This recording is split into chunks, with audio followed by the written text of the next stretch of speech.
Buckingham Palace has confirmed the funeral and burial arrangements for the Duchess of Kent, who passed away peacefully on September 4th at the age of 92. The announcement marks the beginning of a farewell steeped in history, one that will not only honor her life, but also reshape royal tradition in a way unseen for centuries. On Tuesday, September 16th at 2 p.m., the Duchess will be laid to rest following a Catholic Requiem Mass at Westminster Cathedral in London. The service is unlike any royal funeral in modern memory. Since its construction in 1903, the cathedral has never hosted a funeral for a member of the royal family. In fact, this will be the first Catholic royal funeral since the 17th century, making the occasion profoundly significant both for the monarchy and for the history of Britain. Ahead of the service, the Duchess's coffin will rest in the private chapel of Kensington Palace, a place that held deep personal ties for her.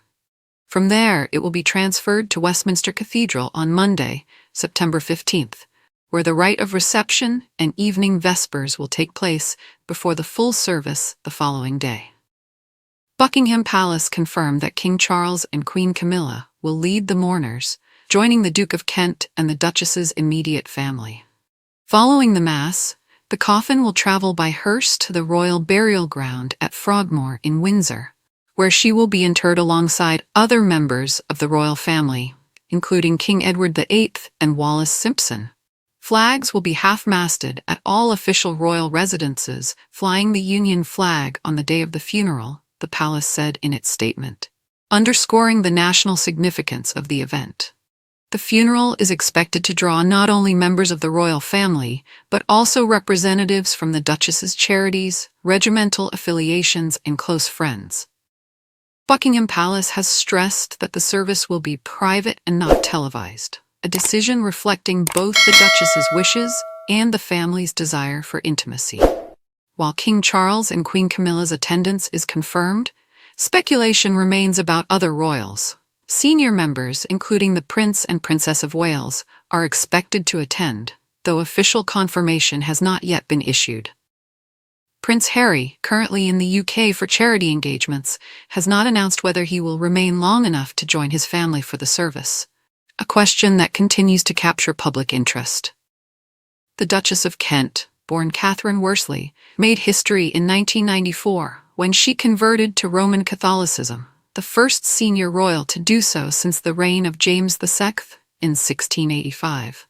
At the time, the move shocked Britain, given that the monarchy has been firmly tied to the Church of England since the Reformation.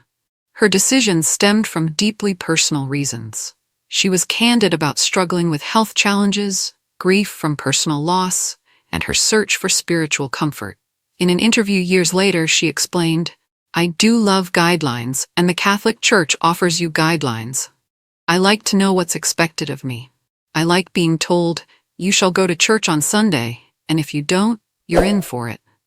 Despite the restrictions of the Act of Settlement of 1701, which declared that only Protestants could succeed to the throne, Queen Elizabeth II fully supported Catherine's choice. Remarkably, the Duke and Duchess of Kent retained both their titles and their positions in the line of succession, a decision widely viewed as a compassionate and progressive gesture from the late Queen. Beyond her role as a royal, the Duchess of Kent was celebrated for her deep passion for music and education. In 1996, she quietly stepped away from public royal duties to become a music teacher at a primary school in northern England, an extraordinary choice for a woman of her standing. She later founded the charity Future Talent, aimed at giving children from disadvantaged backgrounds the chance to pursue music. Though she gradually withdrew from the spotlight, formally stepping back from royal life in 2002 and ceasing the use of Her Royal Highness, Catherine remained a familiar presence at family events and was respected for her humility and sense of duty. Her family life was marked by both joy and heartbreak. She and her husband, Prince Edward, Duke of Kent, welcomed 3 children: George, Earl of St. Andrews, Lady Helen Windsor, and Lord Nicholas Windsor. Yet, the Duchess was also open about experiencing miscarriage and the tragedy of a stillborn son. Personal strolls that made her one of the most relatable and human figures within the monarchy. In death, as in life, the Duchess of Kent has chosen a path that reflects both her individuality and her faith.